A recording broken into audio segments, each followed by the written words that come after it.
सर्वांना जय श्रीराम. नमस्कार माझ्याकडून सर्वांना.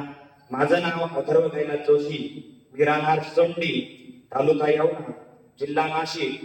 मला जो व्हॉट्सअपला मेसेज आला होता, म्हणजे तो भावाकडे आला होता, तो भावाने मला मेसेज टाकला. मग आमचं ठरलं की आपण जाऊया नाशिकला, पौरोहित्य शिक्षण आहे. तर मग आम्ही दोघं या ठिकाणी आलो. तर या ठिकाणचं सर्व काही म्हणजे उत्तम आहे. जे गुरुजी शिकवतात ते एकदम म्हणजे डोक्यात फिट होतं. ते म्हणजे सगळं गुरुजींनी जे शिकवलं ते एकदम म्हणजे उत्तम शिकवलं.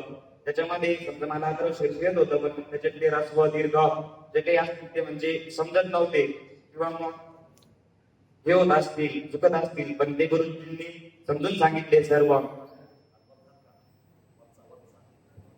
सर्व काही समजून सांगितले. त्याच पद्धतीने गुरुजींनी आम्हाला गुरुसुक्त, श्रीसुक्त, शिवमहिम्न हे शिकवले. परत आपण जी संध्या करतो, तसं तर मी फक्त म्हणजे झाल्यानंतर एक एक किंवा 2च दिवस हे केलं असेल, संध्या केली असेल. पण गुरुजींनी त्याचं महत्व पण सांगितलं आणि त्रिकाल संध्या पण शिकवली. प्रातः संध्या कशी करावी, माध्यान्ह संध्या कशी करावी, सायं संध्या कशी करावी, हे सर्व गुरुजींनी सांगितलं. आणि मी पाठशाळेबद्दल एक उदाहरण देऊ इच्छितो. जसं की आपण बालवाडी हे घेतो, प्रवेश घेतो, तिथं फक्त 6 वर्षाचे मुलं हे घेऊ शकता, प्रवेश घेऊ शकता, 60 वर्षाचे घेऊ शकत नाही. पण या पद्धतीत म्हणजे पाठशाळेमध्ये आपण 7 वर्षाचे पण आहात, 6 वर्षे म्हणजे 8 वर्षाचे पण आहात, हे उत्तम आहे. गुरुजींनी वयाची अट काही ठेवलेली नाही.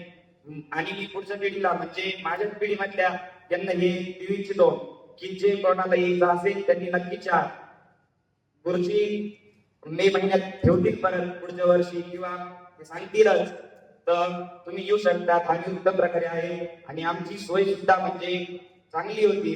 जेवणाचा असेल सर्व उत्तम प्रकारे सर्व काही होतं. धन्यवाद.